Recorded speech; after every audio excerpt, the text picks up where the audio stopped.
picture finger. You'd be slamming my coffee and do it at the same time, simultaneously. It's so rude. It is the rudest thing, dude. It would send me up the wall. Oh my god. So irritating. Oh. So, here we are. At last. And, my fucking haircut, dude. It's blurry. I can't really see much but the shape of your head and your headphones. It's blurring you, so I can't really see anything. But this is your cans. Which I mean your headphones, not your tits, for those of y'all who don't know. My cans! To see your cans. This is, here we go. Now it's not blurred. This is it. Oh, cute, brother. I went short again, Good baby. for you. Yeah. I like it. Summertime. Summertime. It's summertime and the living is hard. Okay. I'm going to go ahead and say this up front. I love my topic for today. It is, however, pretty short. Almost too much so. But we'll get there when we get there. That's okay. I really love my topic too. And I don't think that I feel like it's average length for me. We get a little bit. It's kind of an antique. So like I pad it out a little bit because I love antiques and history, but huge witchy association with this one this time. So I'm very excited to talk about it. And I was inspired by our last Airbnb visit that we went on. No. Oh God. Okay, I can't wait. Yeah. Mine is the opposite of that because we love to do that. We either match exactly or we go hand in hand. Mine is a baby on the scene. Not an antique, an absolute bait. Well, sort of. It's an ancient thing, but you'll see what I mean. And there's not a whole lot of witchy correspondence. Like, a lot of it was either people just making shit up, which technically, I guess that's all witchy correspondence, or me being like, you know what? I think I would use this for this, So, what are you talking about? All right, so here's the thing. When we stayed at our Airbnb recently, you and me, and we got all the prints signed, and we burned our brains into a bunch of husks by hours and hours and hours of reality TV roulette until we settled on Love is Blind for way too long. And so... Much too long. And so... It was uncomfy. Uncomfy? And in this Airbnb, shockingly, they gave us the option to light candles. And we could light candles, which was, I wouldn't do if it was my Airbnb. I wouldn't encourage that behavior. I wouldn't let people. Period. You know why? Because people will leave them burning all night, like we did. I blew them out. Did you? Yeah.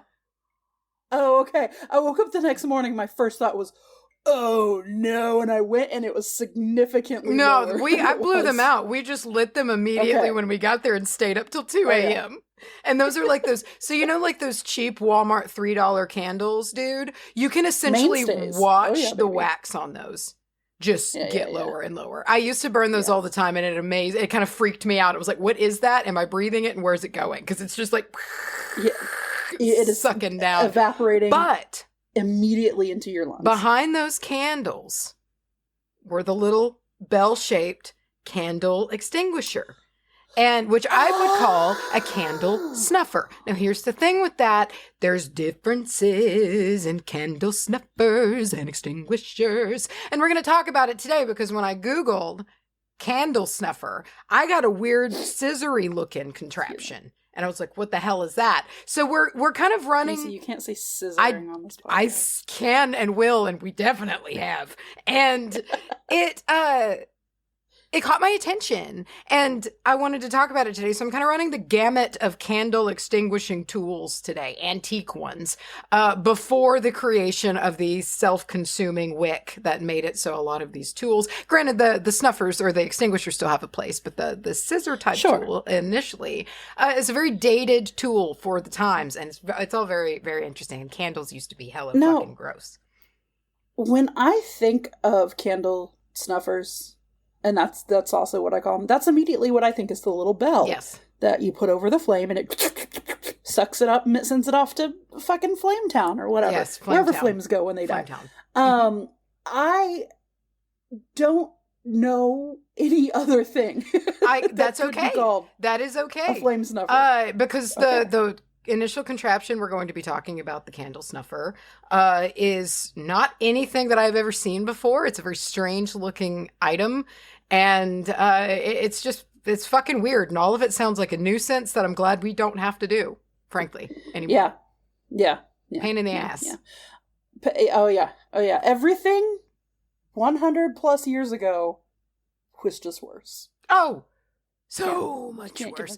I'm going to paint a scene. I'm going to paint everyone of Birmingham today of what we're looking at with old school candles. And it's fucking nasty, dude. It's just gross. So that's that. That's my bag. Paint Birminghams. Yeah, that's where it's my favorite. I am today. I got a quick question for you, and we don't have to go into it that long because everybody's talking about it and everybody's got their own story. Yeah, how much a percentage did you get of the eclipse where you were? I think it was something like 99. I figured y'all were still pretty on the nugs. Still. Yeah. Basically enough to be... I mean, I some nerd out there is going to correct me, or say it wasn't, but I'd say we were still in totality. Did you see the corona? I didn't have glasses, so I didn't look. I people watched this time. I looked at the shadows, when you look at the shadows. And did you see the shadow snakes? Make a circle. Oh, yeah. Okay. No, I didn't see shadow snakes. I didn't see shadow snakes either. Shadow snakes. And we were in 100% totality, and I didn't see, but apparently it just depends on very specific atmospheric conditions for that. And I saw no shadow snakes. I kind of fucked up because I didn't look directly at the ground when it was happening. I didn't have the glasses, so I didn't look up, but I was watching everybody else experience it, which was also really because you've cool seen one before. Yeah. And just the atmosphere, just everything going dark all of a sudden, and it feeling kind of strange. Now, there was a moment that I was just like, yeah, it's dark. It's like, but I don't know if this would catch me off guard. It seems like it would just be like if it was a rainy day outside. It got... if you woke up one day and you'd be like, oh, wow. It got super dark. Immediately after I thought that, I did open my front door to get a package, and I out loud gasped. So it was super dark, and it was bizarre, because, it would darken in multiple shades, in a second. So it would hold for a while, and then be like, dark. And then be like, bum, bum, bum, bum, bum, get darker again, really quick, and you would see it shook, shook, drop in these big chunks, and it was so fucking strange, and I really thought I was going to fly off of this planet. It was so I was gonna ask you insane, dude, how it felt. Crazy. I'm so glad I made that chicken. I'm so glad that I crocheted that fucking blue chicken. That's right. And I held it the whole time, dude. That little thing was my lifeline. It was such a grounding presence, and I didn't expect to be affected like that, and I crashed the rest of the day. I couldn't even pick my head up. That was the thing. Afterwards, even though I didn't, I would say, fully participate this time, I was there, but I wasn't, I still had it out of me. I had it out of me for the rest of the day. It was so... Between everybody else's energy watching it and just the build up, there's something to be said just for the build up, and then the now it's over. It's kind of that Christmas feeling after Christmas comes and goes, and it's like, well, what now? Just between all of those things, I feel like I sat down and I watched. I don't even remember. It wasn't anything good. It was some horror flick. Oh, it was The Gift. The Gift with Jason Bateman. Excellent. Wow. Yeah.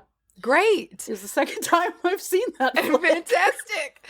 Wow. I feel like my mom really likes that movie. I'm pretty sure that's one that I remember being in the rotation for. Really? A hot second. I could see. Yeah. I could probably see it because I know the joints your mom likes. Let me say this. I wonder if we might need to ask permission. I don't know. We'll see. We should make that photo that Roger took just the album art for this episode. Oh, he'll be down with it as long as we credit him, because that's the thing. And Roger. So Roger. The moment we took it, he was like, "You're gonna have to tell everybody I took that." I'm like, "I'm aware. I will. Don't worry." Yeah. All credit goes to Raj. It's amazing. That was a great shot. An amazing on a cell photo. phone. I don't know how he took that on his cell phone. That's the thing. Everybody's pictures, while great, I've been loving seeing all the photos. It is just sort of like big sky, tiny sun, and his is just like. I don't know how he did that. And, I don't know how he did it. I have no idea. True nerd. No, true nerd magic. I think he put a little magnifying glass on the camera and he put a monocle. Picture. He put a monocle. Yeah. Yeah, that's what he did. Caught the sun. He took a glass from the kitchen and he stuck it over the camera. And that's the trick. I don't know. But he will love putting that as the album art. Big time. Good. Yeah. I hope so, because I think we should. So before we go any further, I think we should dedicate this episode, the post-solar eclipse episode, goes to our patron, Kelly S. Kelly S., won't you come and wash away the rain? Is it rain or pain? I can't remember. Kelly wash away the sun. Won't you come? Won't you come? That's my timely one. Yeah. That's aggressive. I know. I didn't think about it until I had to finish it. And then I was like, well, there it is. Well, Kelly S. I mean, you know what? Won't you? Listen. Won't you? Won't you? Won't anyway, you? Ew. Gross. I'm way too fresh out of Cushiel's chosen notes to be hearing anything like that right now. It's just... Won't you? Okay, so let's see. I'm going to tell you what I'm talking about now, because I just think I just didn't say anything. I'm talking about... Now, this comes from a request from the one and the only Kimothy. And I didn't even realize it was Kimothy. I have like a running page of things I see that, like, when we get requests, I'm like, oh, okay, that'd be it. And I keep it. And I just kind of picked at random this time because I was like, yeah, I'm not inspired to talk about anything in particular. But this ended up being great. Comes from Kimothy talking about Yooperlite. Now, I'm so sorry if I'm offending anyone in the uppers up there, but it's UP. We'll get into the naming, but I believe it's Yooperlite. And not Yooperlite. Yooperlite? Yooperlite's got it. I like Yooperlite anyway. better just because it sounds silly. Yooperlite. And it is. And there's a lot of AKAs. But like there's also a trademark name. I love it when there's a trademark. That was like that other one that we covered that I can't remember the name of that was like a whole trademarked name. All right, listen here. I go first today, and like I said, this is a shorty boy. I'm just going to give you the facts. This is more of an interesting story than anything. And before we get started, also, now that you are here listening, I want to talk about our giveaway we have coming up. We have a 300 episode giveaway coming up. We have already accrued a couple of you guys out there have reached out. Some of y'all have reached out with some goods now. So we're going to, you know what I'm thinking, bro? Just to step on your toes because I'm excited. I think we do a few groupings. Do some bundles. I think we do some bundles because we're getting 3 bundles for 300. 3 bundles for 300. Holy shit! I love it. I didn't even think about it, but I love it. Yes, that's what. All right, 3 bundles for 300. 3 bundles for 300. Yeah. And cool. Each bundle will have a little gifty gift. Now, we are still, however, looking. If you make a witchy product or you offer a service, reach out to us at wbahpodcast if you're interested in, what's the word I'm looking for that sounds nicer than give this for free? Sponsoring?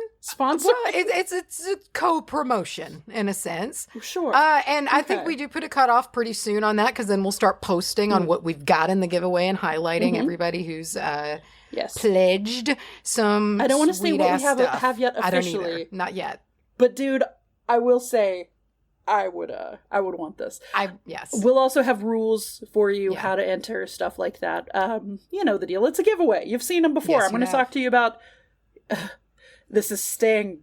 You've seen it before. I'm going to talk to you about Yooperlite. Release him, or I'll cut your throat. Cut your throat. I'm not threatened. Frodo. I'm not scared of you. I've never been scared of you. Here, I could never be scared of you. I'm then. Just fucking right now, brother. Right here. Draw the line. Forehead. Come on. Give it to me. Okay. Yooperlite. Listen. So what Yooperlite technically is it's cinerite with fluorescent sodalite inclusions. I'm gonna look it up. That's like the long name. Are you going to Google it? I'm gonna look it up. Don't say anything about it. Just show me with your face. This will be a present for our patrons watching. Show me with your face what you feel about this. How do you spell it again? Y-O-O. Oh, that's stupid. Y-O-O. It's, dude, we'll get to it. That's so you're going to offend dumb. a whole grouping of people. Oh, I remember this. Y-O-O-P-E. Kim has sent me this before. Just like... Macy, show me with your face. I don't know how you want me to show you with my face. Go like... Oh, okay. Well, I mean, I can't because I know what this is. So... I just didn't realize it had a dumb name. Yeah. But okay, on the name. So it's technically cinnite with fluorescent sodalite inclusions. However, we have some AKAs. Obviously, Yooperlite, glodite. I like that better. Which I like. Imberlite, which is tits. Also better. Flamestone. Tight as hell. The Stone of Truth. That one's And a little dick course, swingy for me, but I'll allow it. The Stone of Truth. I like how we have two very different forms of dick swinging. You went helicopter and I went like pendulum. I can only imagine that's the required motion. Dude, the way if I had the appendage, I would helicopter all the time at everyone. I've tried it before. I told you I put a suction cup one on a plate before and tried it, right? It was very difficult. I couldn't get it to work. Was that a pure romance party? It was a sex toy party, and I stuck one under the plate, and it's actually very difficult to like get the motion down to make it swing. As we saw on Naked Attraction. You got to put your whole... You got to really give it, and there's different ways. Yeah. There's not one set way to do it. There's strange ways. Okay, listen here. The name that it has been given within the trade of like, you could call them rock hounds, rock enthusiasts, is Yooperlite. Okay. And it is given that name because of its discovery and the place that it comes from. More on that later. So... It is officially syenite, a type of granite or granitoid, and it is not particularly common. Other than the area that we're going to get into, this can be found in some parts of Russia, Australia, Europe, and Africa, and mostly in North America. It can be found in Canada, and this part that it kind of migrated into. It was up in Canada, and because of tactile plates and tectonic plates, right? Tactile plates, science. These rocks formed basically when what is now North America smashed together, and it created through the processes of things like pressure, cooling lava, the mixing of minerals, we get this stone in mostly the Canada area, and then glaciers cut through, and they moved it to the Upper Peninsula of Michigan. So, within the Upper Peninsula of Michigan, there's an abbreviation, UP. UP, Upper Peninsula. Okay, get it? Sure. People apparently up there call themselves Yoopers. Now, I've never heard this, so I'm sorry, you guys up there, if I'm saying this dumbly. But they're called Yoopers. And the dude that found it, Eric Rinamaki, found it in 2007. Making it, 7 years old? It's a 6-7-year-old baby at this point. Is my math right? In 2007, 8, 9, 10, 11, 12. As compared to when? What? 7. So was it... Wait, how is it a 7-year-old? Wait, what? Okay. It was founded by rockhound Eric Rintamaki, I believe, in 2017. Okay. Oh, 17. So even though... Okay. 17. Okay, yeah. okay. So even though... Did I say 2007? You might have. And so I was like, so where was the start? Was it 2000 that it was? But I think you might... Okay. 2017. It's just a baby. So it's just a baby in its like recognized form. However, the stone is billions and billions. Right. It's super old, created down deep in the earth and, works its way up. You know how rocks work. Real quick, just to interject, anyway, I don't understand glaciers. The fact that they can just either steamroll just fucking through anything and I like it. They confuse me. I guess they're just so powerful. They're just steamrollers. I think they must be the most powerful fucking thing on earth because it's just like, you got shit in the way. Glaciers will handle it. It's just insane to me. Yeah. But then you don't see it move. How are they moving? No. I don't understand. They are old gods. They are. They are definitely giants here on Earth. They are old gods in the form of elements. And he's just taking his time, just sliding right through. The ice giants. To him, it's pretty fast. Fast as fuck, boy. But to us, in our short little baby lifetimes, we're like, what?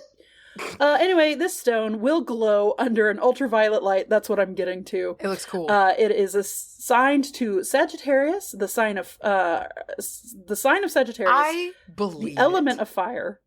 Yeah, something about it, and even though like the more we get into it, the fact that it's like rare across the world, and then it's like known for being in the Upper Peninsula of Michigan, and it's a real big deal, but it like came from a big ice monster pushing it into that area, and then just like the way it glows, and it has 17 million different patterns. This is very Sagittarius. Well, immediately where my brain went is that if you put it under certain conditions, it just shines, and that just to me screams Sagittarius.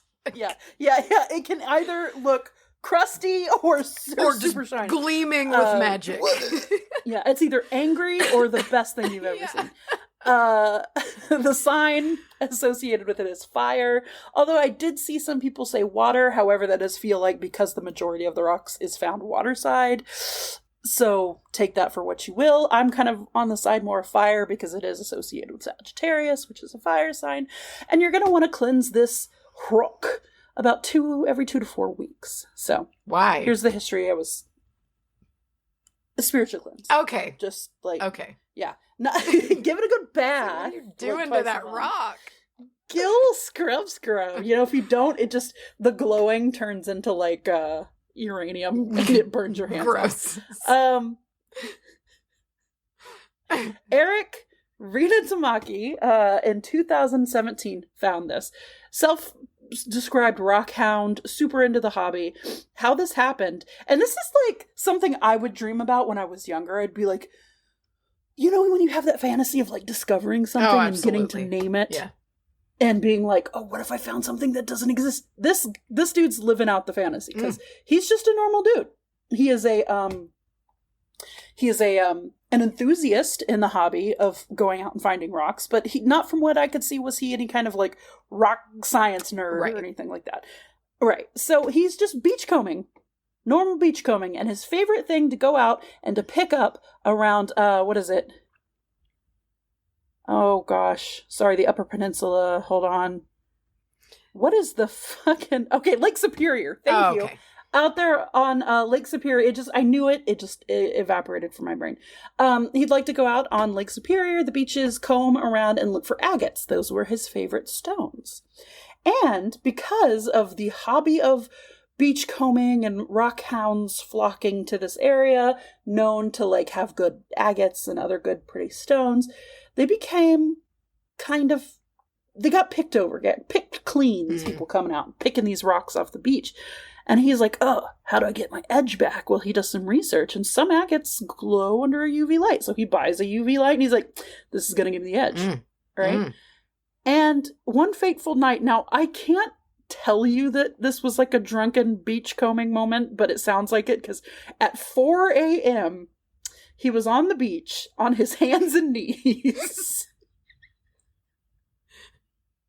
Tonight's the night. I'm going to find it tonight. God damn it. I'm like, you either just got there or you've been there for hours. Yes. Either, there's no in between. So he's on his hands and knees with his little light just combing, and he stumbles across this orange glow, which is unlike anything, because normally when we see fluorescent, we see like a green, we do see orange actually, but it's different. You saw it. How would you? It's more like a fire. It looks like lava. Fucking son of a bitch. You know when Sauron, like all the magmas and the cracks, and he starts to, and it all. Yes. Oh hell yeah. That's what it reminds me of. Yeah. It's what it looks like to me. It's like magma, lava, fire, like all of that in like pockets and crevasses. What people describe it as. The stone itself, when under this UV light, looks like an uncooled chunk of lava. Mm-hmm. And it's super cool. And it says that he screamed with delight. I would. Which I would too. I would absolutely either 100%. Scream with delight or immediately think it's like that thing in that episode of Creepshow that made Stephen King get all hairy. I would also be a little concerned about that because that was a meteor and it ruined his life. Yeah. So I'd be a little dicey with what to do. I might wear gloves. I don't know. Okay, see, that is the thing. Yeah, I would totally. But he was just like, hell yeah, glowing rock, picks it up, right? And he looks into it. And he cannot find what this rock is. Like, everything he Googles about it leads him to, like, certain types of agate or other types of fluorescent rocks. And after a long time looking into it and showing it to other people, he's, like, coming up empty. And he's like, did I do a thing? Did I discover this rock? Maybe so. And he ends up sending out samples to universities and to, actual rock nerds, rock science nerds anyway. And they write him back and they're like, you did a thing. You discovered this. We've never, what is this? What have you done? So he gets to name it, and he names it Yooperlite in reverence to the area that it's found in of the upper, yes. Yes, ma'am. So I get the UP thing. That's actually kind of cute. But do Yooper spell it instead of, is it spelled Yooper or is it Uper? Because I just feel like just spell it Uper. And that's where I'm getting confused. Where did the Y come from? And why the double O's? I don't know. I assume it's a regional thing, like maybe they just, maybe it just came out, and there just somebody spelled it that way and it's like, oh, that's cute. That's cute. Yeah. I couldn't tell you. Somebody from the area, tell us. A self-proclaimed Yooper, please tell us. Educate us. I'm curious to know about this because it also makes me think of Loopers, which is pretty sweet, though. So, Is that movie where the teenagers fly through time? You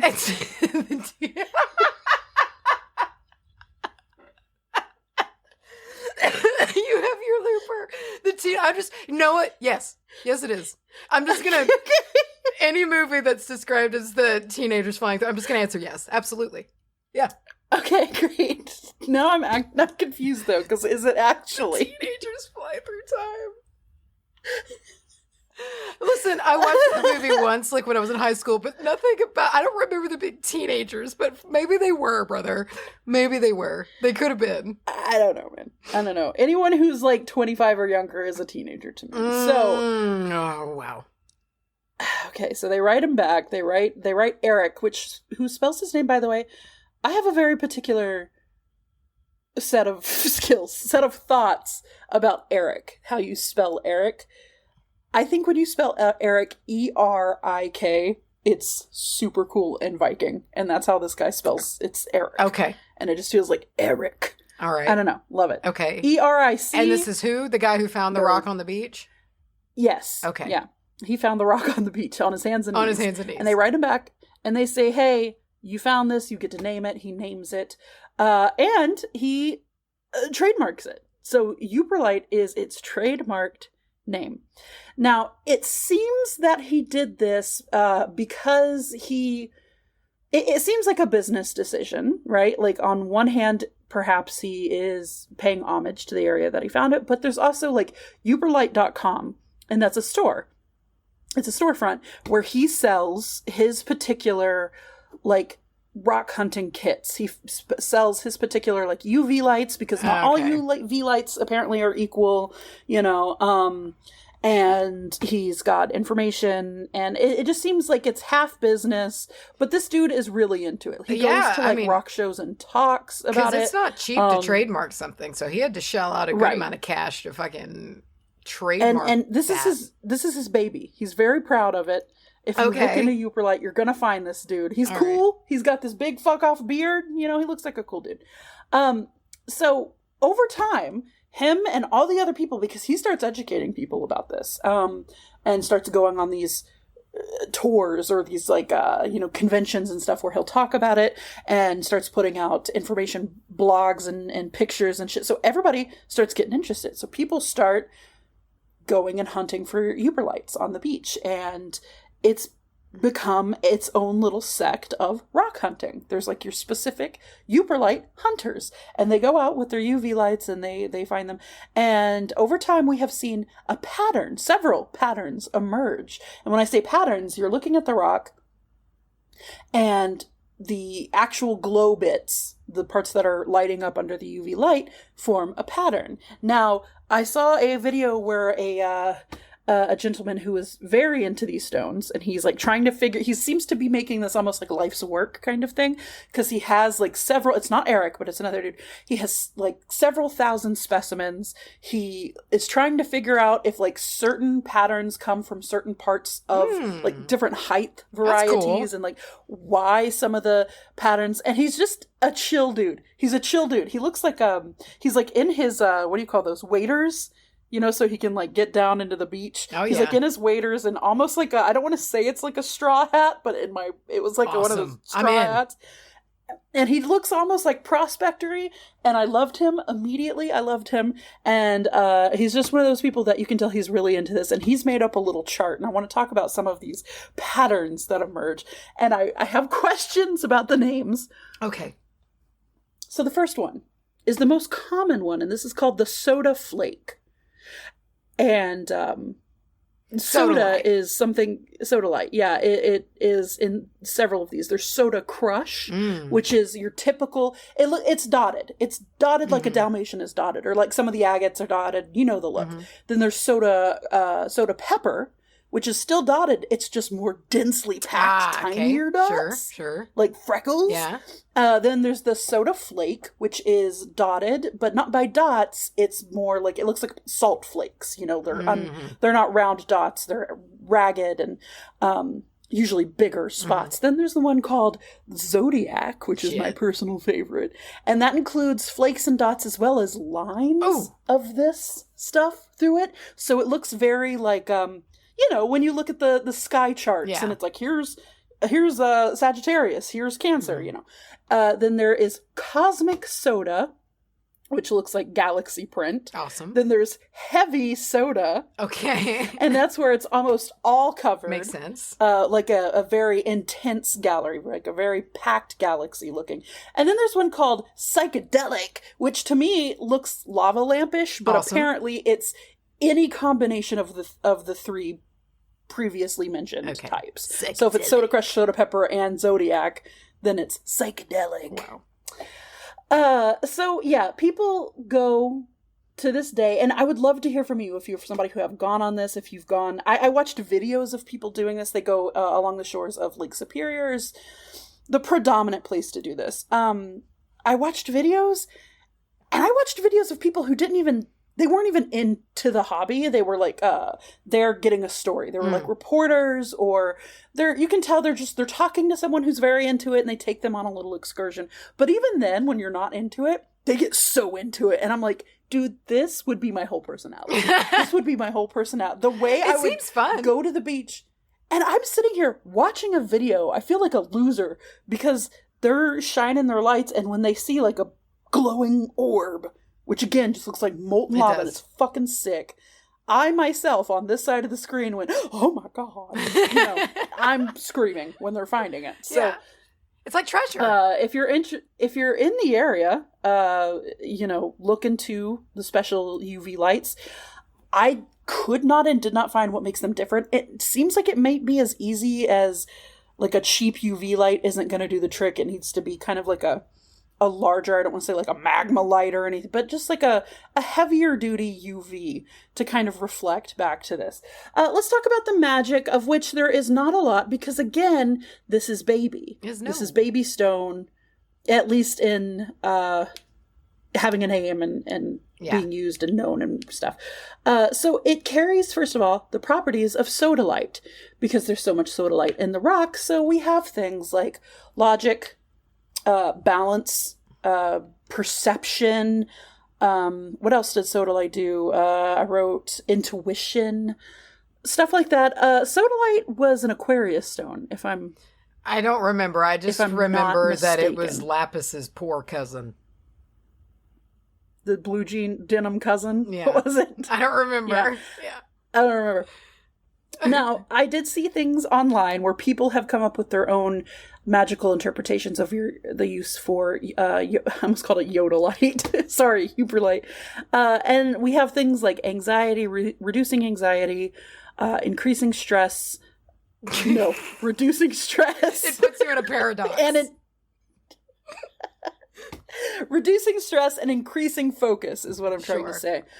But I kind of came up with some of my own, because the more I went into this, the more I just had like, okay, this is going to sound nerdy. It wasn't even so much me being like, what could I might use it for this. It was just almost like it cropped up in my head. So I'm going to say that this was almost whispered into my ear. So who knows who whispered it? Maybe it's Guide who they're coming up with their own ideas. But I felt like this was shown to me. Shut up. Mystery. Okay? Anytime we are needing to be mysterious, or we're working with things that are mysterious, like the moon or the element of water, the moon tarot card, shit like that. Also, I think that the stone helps to encourage exploration of self. Any kind of exploration, perhaps exploration of knowledge on something, exploration of your own mind and your own heart, because you gotta search for this little sumbitch. Okay, I think it also can be a light in the darkness. I saw several people saying that this was a good stone for depression, and immediately I was like, yeah, light in the dark. Like, that's, you gotta find it, but when you do, it's like this thing you want to hold on to. I also think that this could have its place in new discovery spells. Maybe you're trying to do some digging. Now, I don't want to say you're doing digging on a person. Don't do that. That's bad. But maybe you need to do some digging. Okay. So maybe you just have this with you, and it's your little discovery stone. In The Gift. The movie, The Gift, the Jason Bateman movie, The Gift, someone hires a PI detective on somebody, and that's expensive. This little stone can be your PI. You can help you out with that, and you can be a little PI detective. Okay. And keep it in your pocket, and go around with it, and can help it, and be your little guy. And lastly, the stone, to me, reeks of hiding in plain sight. Reeks of flying under the radar, which is a useful skill that we have talked about several times. Yeah. Needing to be hidden when you can't be, when you must be perceived. Yeah. It's like, I have to be here, I have to do this thing, but I just want to get through it. Yeah. And I think you could probably take that and work that, either carry it in jewelry. There's awesome jewelry of this stone.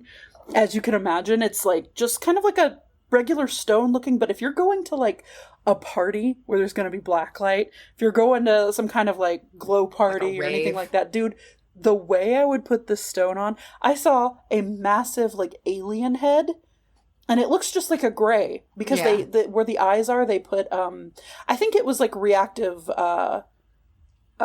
agate or something. It was green. It was bright green. They carved the eyes out and they stuck that in, but the rest of the alien looked gray, like the grays. Mm-hmm. So it was cool to just sort of wear in the daytime. But then when you hit it with that UV light, it's the green eyes glow, and then the whole alien head turns into lava. That's pretty sweet. It was fucking tight. I'm thinking about getting it. I don't know. We'll see. Well, I could see this because I was kind of, when I was thinking on this, after you've been describing it and the properties of it, I was thinking kind of more in that hiding in plain sight way, but I also feel like it could work on the opposite of that, to where it can give you the ability and backing to shine at precisely the right moment that you need to. Yeah. Yeah, in the right way conditions. To stand out. Yeah, at the right in the moment. Like you either want to fly under, don't be perceived, or in this moment, in this instance, when I gotta stand up and give my, I don't know, work presentation or whatever, when all eyes are on me and the time is right, I'm gonna shoot into lava. Yeah. Sweet. Yeah, just burn everyone to death. Oh my God! Yeah. It's all I want to do. Yeah, go full Terminator 2 on the entire room, and then you win, I guess. I don't know what you do after that. Go run and hide as a fugitive? I don't know. Those are my nightmares. Those are the nightmares I have. Because then I have to realize that I've committed a crime and live with trying to hide for the rest of my life. It's great for me. I had a nightmare. I wouldn't even say it was a true nightmare, but I had a dream that did worry me greatly last night, and it was actually this morning. And I had to pee. And do you ever have the I need to pee dreams where your body needs to pee, so in the dream you're like looking for a bathroom or, so I'm having those. And they're the typical like, ooh, I gotta find, but then all of a sudden we're at Anahata's Purpose, which we're gonna be this year. It's on the brain. Yeah. Check it out. I was at Anahata's Purpose, and the cabins that we stay in, or the place that the hall that we stay in, the windows that look out, not necessarily the side y'all stay on, but the side that I stayed on last year. Mm-hmm. It's like on a hill, right? I don't know if I'm describing this correctly. I know where you can look out and you can see up onto the hill, right? So I'm on the hill and I'm needing to pee and I'm looking around and I think I'm hidden by this building, which is the building that we stay in. So I run up, and I don't know why I ran up to the window. I ran up and I dropped trowel. And I'm about to start going, and I look up, and you and Corey B, the Corey B, are looking at me like you're horrified. I could just see it's just... Yeah, it's just like, can you not see us here? The thought of you laser-esque running right up to the window to piss in our faces through a pane of glass is the most incredible thing. It's on brand. It's unreal. Oh my God. I love brains. They're so stupid. Oh man. They're so fucking dumb. I don't know why. Oh. And I think Corey B was there because I was lamenting the night before, like before I went to sleep. I was thinking about that time my titty fell out in front of him, and I was just cringing myself to sleep. Nightmares. So my brain... Nightmares. I hate that you remember that. I'll never forget it. That's Yooperlite. Goodbye. Oh my God, that's awesome. Okay. Nightmares. I can so see it because having traveled with you as much as I have and shared a room with you, you sleep. Your gateway from sleep to waking is as a meandering path, and I can so see that sentence coming out of you. Or is it nightmares? I can see it. Oh my word. Okay. I apologize to anyone who's had to share a room with me. Oh, it's not bad. It's fine. Oh, all right. Okay. Let's talk about candle snuffers. Are you ready? I'm so ready. All right. Now, I am going to Google candle snuffers. Look up candle snuffers, and you're going to immediately see the scissors, because immediately I saw the scissors, and I was like, what? And there's a whole bunch of these different shapes and sizes of scissors, because we know people back in the day love to embellish shit and make everything fancy. So there's all different kinds. So when we say scissors, these are the little wick trimmers that come in like the little kits. But look up. These are real old school looking things, and so they look like scissors. But they've got I see it right here. I see it. Oh, they're box like up at the top. Handheld scissors. There's like a weird compartment up at the top. Yeah. This whole time when you said scissors, I was like, I think that's just a wick trimmer. No, there's something else, and they're strange because they've got little pegs on them, and they like sit up like. So they don't just lay on the ground or like on the table. They're up on pegs, and they like sit up kind of like this, and they have their own specific purpose. Why was everything so? I mean, I love it, but why was it so ornate? Everything. Why did it everything's so fancy, and. So these really kind of put me on a historical trip today, because I did not expect to come across these scissor-type contraptions that were called candle snuffers, when I thought candle snuffers were just initially the bell-shaped things. And I was like, what the fuck are these scissors? So we're going on a little ride today, as well as a bit of candle history and how innovation has so greatly helped us in our candle living that we have nowadays. So, to get started, excuse me, let's talk about the term snuffer. Candle snuffer, because again, to murderer, many of that, like you snuff someone out. You hear snuffer though, and you think of the flame putter outer. You think you put the flame out, right? Like you're snuffing it out. You put the flame out. That's what you do. You snuff a candle. I hear snuffer, and I think of like films that I was scared to stumble across when I was a kid. I was too scared to cross across. I was never I was never brave enough or like internally stout enough to watch any of the like. You know, like our generation was big on like Rotten.com. Yes. So I never had that in me. I never watched any the moment of them. I heard about, what was the one that's Faces of Death? I was like, I can never watch another movie because I'm scared of what I'm going to see. Mm-hmm. It's scary stuff. We were anxious children. Oh, absolutely. And seriously, we kind of grew up in the wild west of the internet. Literally, you could come across anything at any fucking time. That doesn't need to be forgotten. You could be trying to look up the most innocent thing, and the most heinous pop-up you've ever seen could come up in your face. Oh, I have fully seen horrific things that I did not go and search for. No, and they just showed up in front of your eyes. As a child on the internet. Yeah. So it was crazy out there. And so... Millennials will remember. Y'all know. And so initially we're not talking about putting the candle out when we're talking about a candle snuffer. Because wicks were different back then, guys. Candles have changed. And before the development of the self-trimming wick, the self-consuming wick that curls and kind of burns and falls off and trims itself, you had to do a shit pile of work. Back in the day, you had to trim to keep a candle going. Oh my God, you had to keep that sumbitch trimmed all the time, and the snuff needed to be trimmed because the black charred wick could be highly fucking flammable, and it didn't really fall off, and so it would just keep getting taller and still keep burning and get more and more dangerous. Depending, sometimes we'll talk about the different ways that candles kind of burn, depending. But the wicks were a problem the way that they were, so you had to trim them all the time. Like all the time. And if you didn't, it could get really out of control. Your shit could catch on fire, or it's just a whole big fucking problem, or it's not putting as much light out. Because we had to remember there's no electricity. If you needed light, you needed lanterns or you needed candles. And if your candles hadn't been trimmed in a while, the light can just be like terrible. And we're going to talk about like how much worse later on, how quickly. It's very depressing. These days, like, a candle is a luxury. For most people, it's generally a treat unless your power's gone out. Then you're like, oh, let me light all the candles, you know. But generally it's ambiance. You don't like if your cupcake scented candle goes out. It's like, it's gonna be fine. Oh, well. And so, but back then, candles were a bit more important, I guess, as a light source. And in the 16th or 17th centuries. Now, I saw this date kind of float around a bit when it comes to the scissor type, the candle snuffers. I'm uncomfortable when you do that. And the scissors. That seems to be kind of when they emerged, 16th or 17th century. And to where generally a lot of times you're trying to trim this wick, but you're not trying to extinguish the candle. You want the candle to keep burning, but you want to trim the snuff off, which was the burnt shit that needs to go. So this contraption was created, right?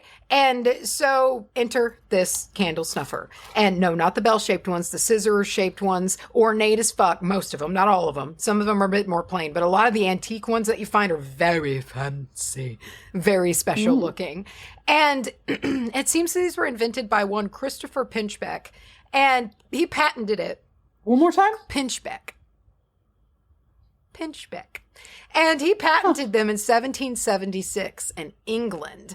And I get a little bit confused by this because I saw some people saying that these dated earlier to like the 15th century, which I think would be before his lifetime. But it's the one that I saw the most was that Christopher Pinchbeck invented these and patented it in 1776 in England. So that's what we're going with. And he could patent them because these are not a normal pair of scissors. These are not your standard issue scissors, because located on the blades, which aren't really shaped necessarily like scissor blades, they're a bit different. There's either like a box or a bowl, and it's sitting up at the top of the scissors. And instead of cutting vertically with the blades, you turn them sideways. So you're turning everything sideways and trimming, and the bowl or the box is up at the top, resting at the top of the two blades. And it looks a little odd. And there were very many variations on this design, of course, because like many household tools, craftsmanship was really prevalent. There's just everything, like even, and it was of course the case a lot of the times in more upper crust homes, but I saw an example the other day of an old school, like an old house, like from like 1800s, 1900s. And they showed how, and we're not talking, so they opened up a door and it was like the inside, but it wasn't the front or like anywhere of the handle. It was like where the doors latch. So, you know, where like the thing sticks out that catches, that brass plate was decorated. Fucking why? You don't see it. It goes against, you know, but it's like everything. And so you see that with these. And I'm torn because, like, on one hand, why? But on the other hand, please. Please, because, like, I'm so sick and tired of the fucking white, sterile bullshit that is popular right now. I'm so over it.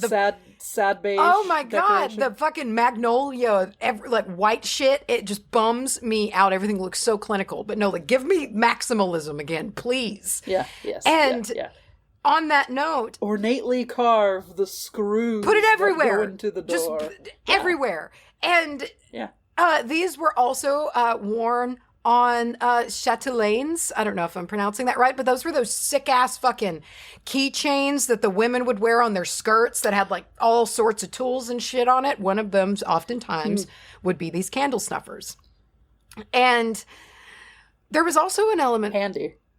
Dude, I'm so into those, man. You're going to walk around sounding like a fucking girl wearing a mum at homecoming here in the South, but like it sounds so cool to wear one of those. Such a specific sound. Ling-a-ling-a-ling-a-ling-a-ling-a-ling. It's so loud. Oh God. Oh. And so there was skill required here because you wanted to get good enough to trim that wick without putting that candle out now. And if you could do it, you were lit. You were good at it, I guess. Yeah. And so generally made of pewter, silver, brass. I don't know if they were made out of gold. I'm sure some rich fuck somewhere got off with having a gold candle snuffer somewhere. Somebody did it. But they were some lady would like throw her hip around, throw her little mum hip so you could see her and like golden she'd candle flash her snuffer. little gold candle snuffer and be like, look at this just shit. kind of twirl it, like, shall I trim some candles? Yeah. I would. And so they, also bronze, so a lot of different metals depending on your budget, right? And this was a time when candles were made oftentimes, especially if you were poor, they were made out of what you could get. And what you could generally make them yourself out of a lot of the times. Like you're making these candles, right? And a lot of them were made of fat. They were tallow candles. They were just candles made of rendered fat that you dipped in it and let it solidify, and you dipped in it again and you let it solidify, and you dipped it and dipped it and dipped it until you had a nice thick fat candle. And this was not, unfortunately, you couldn't order like those nice, pleasant melt and pour beads that smell like rose or geranium and some shit. No.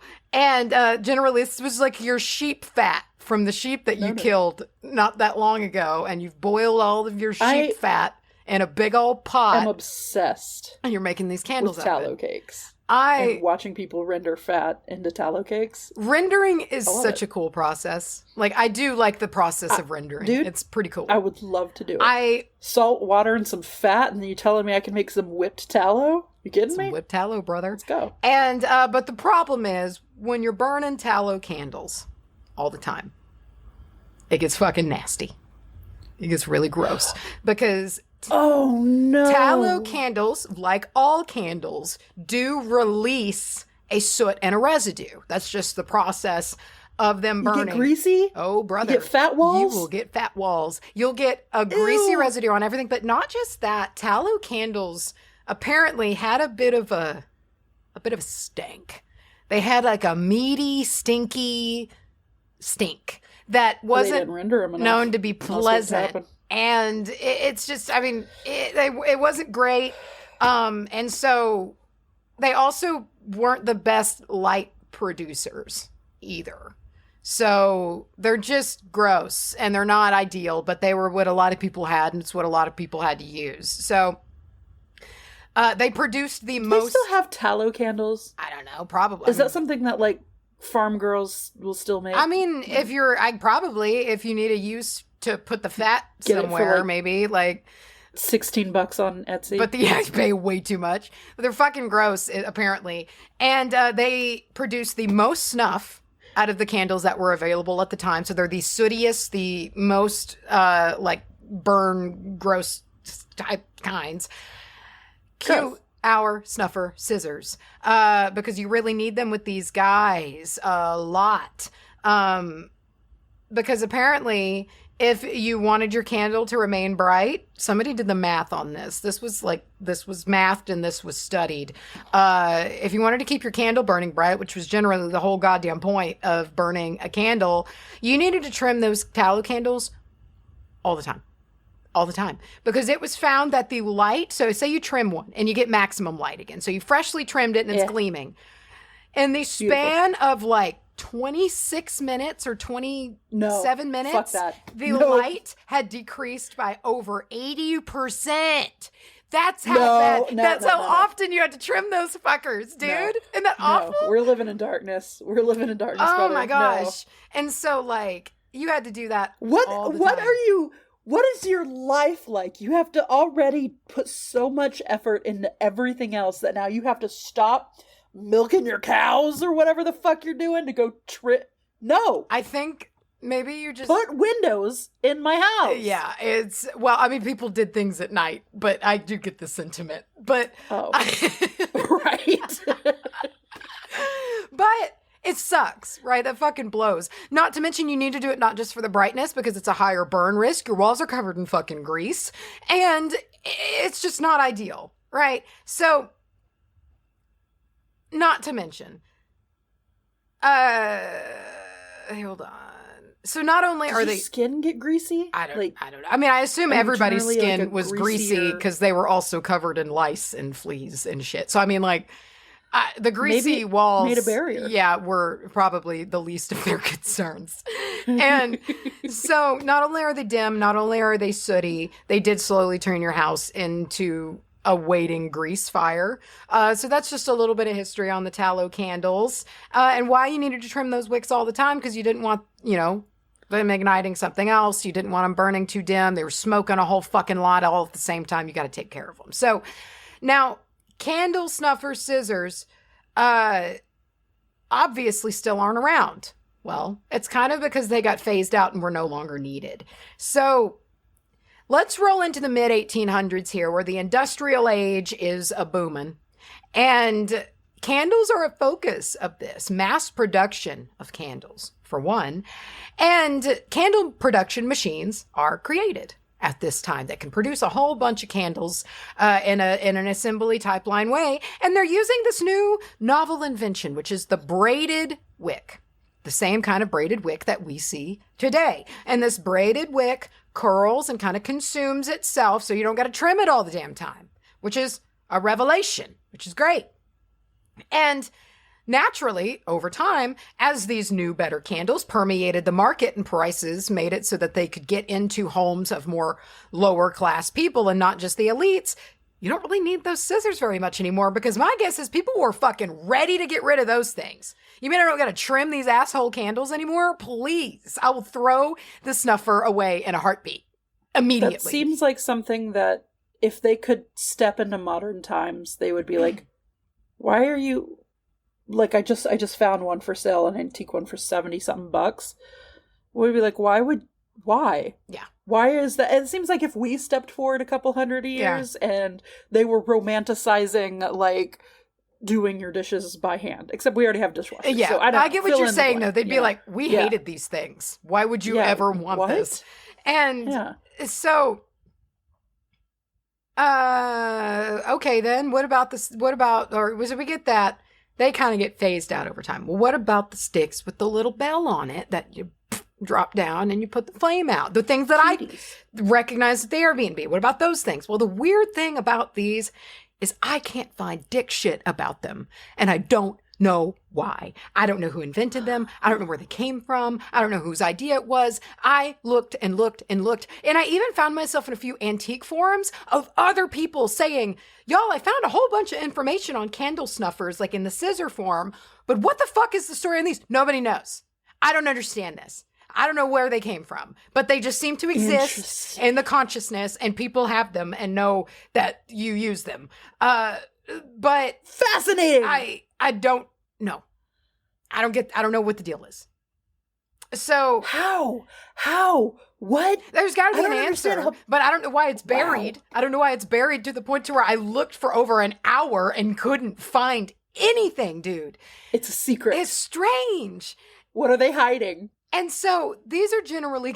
What is Big Candle Snuffer hiding? Sorry. What do they have? And so these are generally called candle extinguishers, if we're going to be, I guess, proper, or candle doubters, douters, candle doubters. So the putter outers.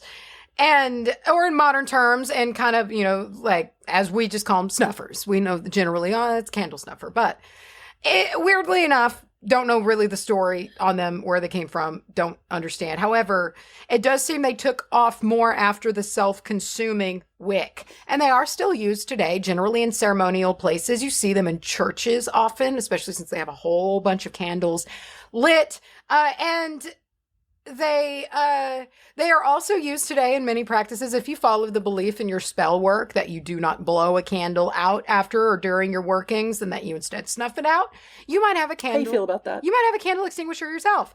I talk about that a bit today. I generally snuff them out just because I do feel that it feels ceremonial, but I also don't believe it's a deal breaker, and it's not going to ruin your magic if you blow out your spells. I think it's all about what you believe. I'll pinch them. Yeah. I'll give them the old lick and pinch. I've always been too scared to do that, but I've got a 2-inch labradorite sphere that's just like, and I'll just, that's right. I lower it on that. I saw Jordan Moon do that at the retreat when we did a candle spell, and I watched her just roll it around the plate to put her candles out that had burned low, and I was like, holy shit. And I just, and it's great because if any wax gets on it, it's always cold. The stone's cold. Yeah. It just chips right off. Yeah. And I'm so into it. And I love just lowering a big globe of rock onto it and just and picking it back up. It's one of my favorite things. So, and there's uses for these, right? Especially so if you think about the churches that have like, the tiers of candles all lit to where people can come in and light a candle, you don't want to blow all of those out because it's going to blow wax. Well, that's rude. All over your shit, and you might be trying to blow your candle out, but you blow a bunch of other people's candles out. So it's, it's just good to have the extinguisher for that. Now, all of those people won't win the lottery because you put their wish out. Blew out their dreams. So it's just good practice, if in case you're not tipping anything over, no wax is splattering on altar cloths. You're just putting them out from above. And along with this, in the 19th century, in the industrial age, there was this fancy creation of the automatic candle extinguisher. And these are pretty cool. I have one of these and I've used them before. And it's a little gadget. It's the one that slips over the candle. And sometimes it's got 2 little trap doors. Sometimes it's just got 1 trap door. And so it's hug it on your candle. And as your candle burns down past the area that's holding the trap door open, it pops over your wick. Cuts off the flame. It's super cool. I'm into it. Is it the little beeswax spiral one that you like? So yeah, that one's got the little one that will put it out. And then they have some that just slip over whatever kind of candle. They got to be the same width, of course. But they've got some that are taper width, and you can just put it over a taper and it will pop your taper. I gotta get my mom some. They're of those. So cool. She's paranoid about candles. She'd love it. They work too. They're really effective. I have one of those spiral ones that you can run the wick up and put it through and it clips off. And I also have a loose one that you can slide over a taper and it clips off, and they totally work. It's really cool. So that was another contraption that came out because also, and I don't know if this is like an exact, necessarily like an A to B reason, but I think of the industrial age and how many people were shacked up in like all of these buildings, living together in like these boarding houses, dude, you know, they all burned candles at night. You know, those buildings were all constructed like fucking dog shit. Like, yes, invent ways to blow out people's candles at night, please. Yeah. Like, it just seems like such a good idea to make sure that that's taken care of. Seems like such a awful mix. Oh, God. It just creates a tinderbox. Man. Absolutely. And so ideally, though, back in the day, you didn't want to leave candles going. Like, obviously, we still don't want to leave candles going. It's not a good thing to leave a candle going because it could wreck your shit. If the glass gets hot, it could blow up. And then you got flaming hot wax all over the place. Like, don't fuck with fire and don't leave candles unattended, generally. So, along with this, like, I just feel like these tools kind of go to show us not only how important candles were, but the tools that were required for dealing with them. Because, like, candles weren't necessarily always a choice. And yes, you could have an oil lantern. Some people did. Oftentimes people did. But a lot of people burn these candles everywhere. And you got to take care of these candles. And so you can see the reasoning for the tools. And not to mention, candles used to be stinkier, smokier, all the way around required a lot more care. And another reason for snuffing is that it can help preserve the wick as well, apparently. I don't really know how, but apparently it makes them relight better. I don't know if that's the case, but when you snuff it, apparently they're happier about being relit versus blown out. I don't know. But in your own practice, it's really up to you. I'm not here to tell anybody what they want to do. I blow out household candles. I do, like I mentioned earlier, usually blow out spell candles. I allow myself to be a little superstitious there, but I don't really think that it's truly a make or break thing. I don't. And, you know, just oftentimes I do candle spells using big, thick 7-day candles, and it takes multiple days. And so, like, I'll get up, I'll relight it, and it will burn as I'm around and able to handle it and deal with it. And then as night falls or as I, need it, I'll snuff it out and I'll relight it later.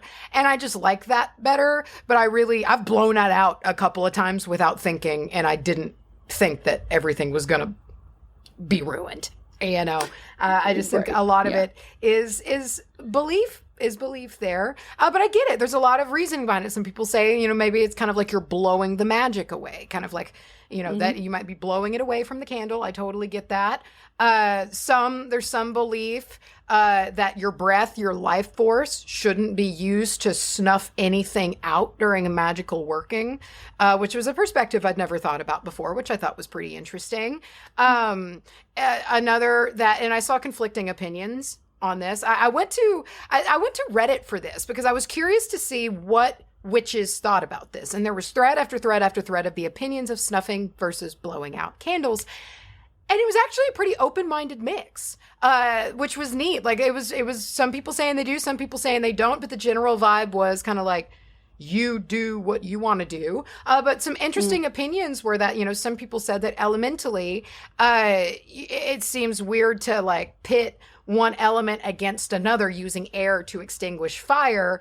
But then the other argument was like, well, but when you snuff it out, you're depriving fire of air. So like, you're still kind of fucking with elements. So really, you can land on it where you want to. The way I see snuffing, for me personally, I see it in candle magic as like putting the hood over the bird of prey.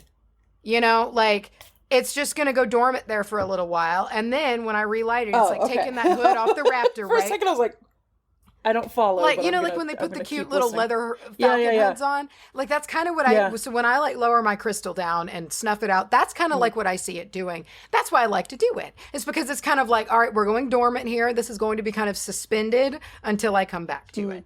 It's like when people put like a chip clip on the back of a kitten's neck, and they just kind of do that thing. Who fucking puts a chip clip on a kitten's neck? Okay, pause. I've been watching too many cat videos. Okay, time out. That seems awful. There's the it's like a scruffing instinct. No, I know. I think they grow out of it. But you still don't need to put a chip clip on the fucking skin. That's fucking terrible. Or like a hair clip or so. It's a gentle.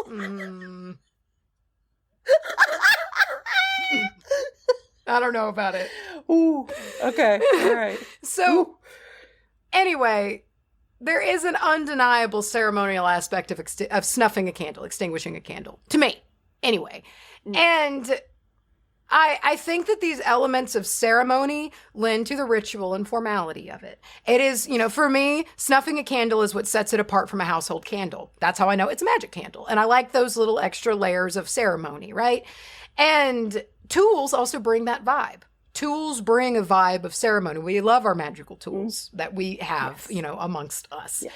And we can use these tools on a $2 7-day candle. That's fine. Like, I've got to love 7-day candles. I love them so much. And I will never forget the 13-day candle or the I want to get one of those so much. Those Hearth Wisdom big chonker that you got. The Hearth Wisdom ones? Yeah. I got that chonker and then I left it in my car when I was moving and it melted. Big melt. Yeah. I will never forgive myself. That's so sad. That's a loss right there. And so, I mean, it's really, whatever candle you can use them on a little. You can snuff out a cheapy little tea light candle if you need to. If you think that you got time but you didn't have time, you can stuff. So it's like I like that the tools bring the ceremony to whatever it is that we are using. And I think even the simplest of candles can be a very magical candle, but it's what we make of it. And the tools are the same thing. It can be very simple tools, but it's what we make of our tools, right? And so. Basically, that's kind of where we're getting to the end of it here. I kind of like the idea of no matter whether you like to extinguish a candle or blow it out, I just want to hammer across that I think it's fine to do so because fire safety comes first. And if you paint yourself in a corner of being worried that you cannot disrupt a candle spell by pausing it, I just feel like that can put you in a tight spot of being like, oh, maybe I could leave. It's probably going to be okay. Fucking put it out. If you're leaving to go anywhere, put it out. Spirit understands. Spirit understands. Your guides, whoever you're working with, does not want you to burn your shit down. Just put it out. It's fine. Yeah. It is okay. If it helps, think of the absolute disrespectful act it would be to burn your house down. I feel like no deity, no spirit, nothing is going to respect that. So, like, for me, that's what would help. I'd be like, okay, I have to put this out, because if I don't, my house will burn, and you're going to get real mad at that. I just feel like, generally, they also... If I'm working with anyone, too, that wants to burn my house down, I'm going to rethink that. Like... I'm going to feel a little sussed out. I get you might think it's a test... And I'm sure that it is a great, great test, like great in the sense of a capital G, but like, I don't really want to be tested like that. So I'd rather just blow out my fucking candles, please.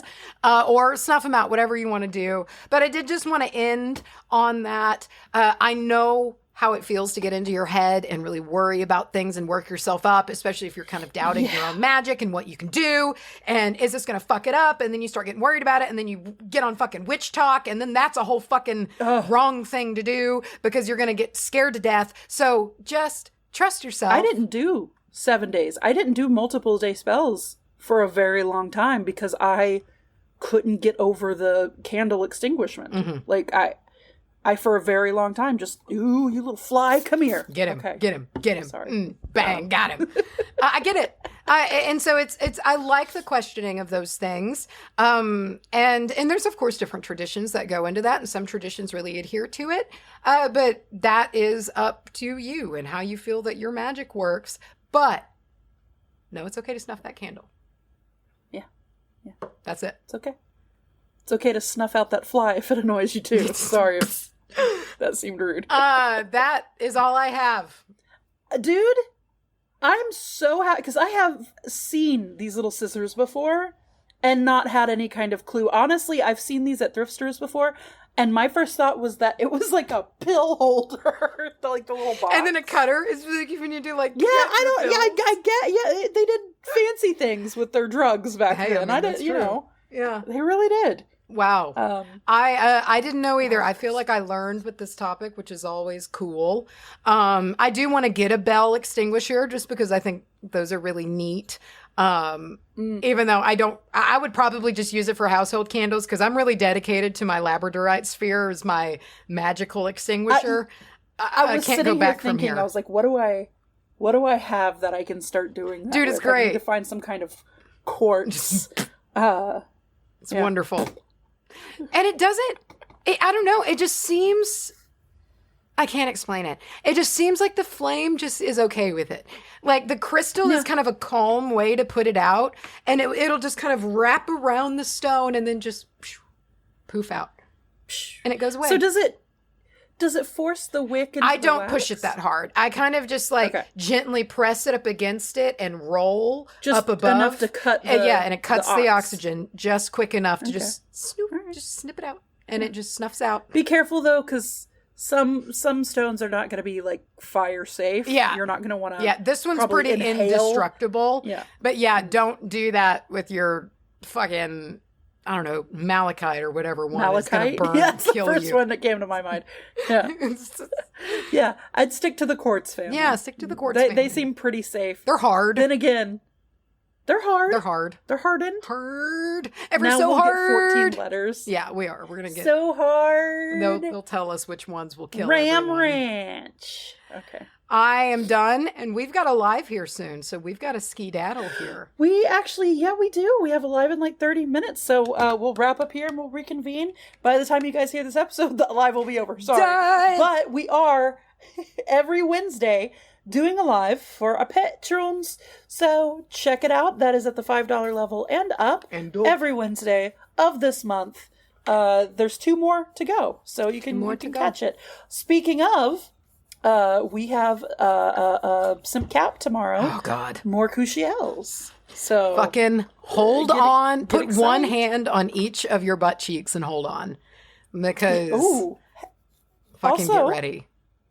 Have we announced the that we did in fact have winners for the... We did! We had the print raffle winners. Congrats to Jess and Caitlin. You have been emailed. Yes. One print has been claimed and hasn't been sent off yet, but it's being sent off very soon. I have it selected for you, and I'm very stoked about it. And we will be doing that again, guys. So if you didn't win... Yes, thank you for entering. Keep coming back. There will be more chances. There will be more chances. Yes. Yeah, because that was super fun, and I love doing this. I love giving you guys, and I understand, like I got a little nosy, and I kind of looked into some of the people who bought the tickets because I had to put the list together, right, of names to do the drawing. Right. Yeah. And I understand you guys because a lot of y'all have like all but 1 or 2.